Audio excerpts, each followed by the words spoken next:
Wali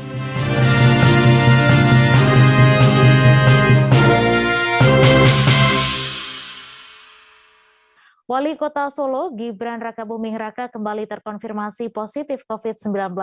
Wakil Wali Kota Solo, Teguh Prakosa mengatakan hasil itu didapatkan dari hasil tes PCR yang dilakukan Gibran pada Jumat 4 Maret lalu.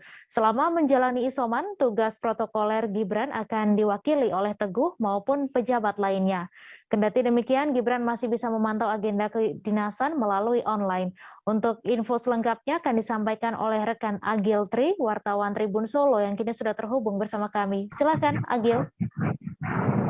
Ya, Wali Kota Solo Gibran Rakabuming Raka kembali terkonfirmasi COVID-19 yang mana dari keterangan Wali Kota Solo, Wakil Wali Kota Solo Teguh Prakosa mengatakan bahwasanya pada hari Jumat dini hari Gibran mengalami sakit batuk, kemudian dia melakukan atau pergi ke rumah dinas Wali Kota Solo di Loji Gandrung. Di sana Gibran memanggil dokter dan melakukan tes PCR secara mandiri.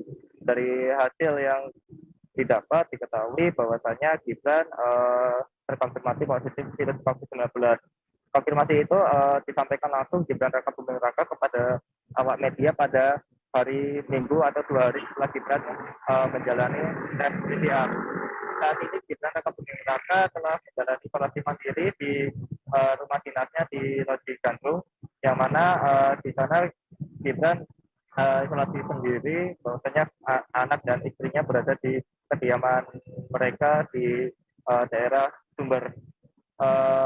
Terkait dengan kondisi Gibran, Teguh mengatakan bahwasanya Gibran hanya mengalami gejala batuk-batuk tanpa disertai flu atau maupun pilek.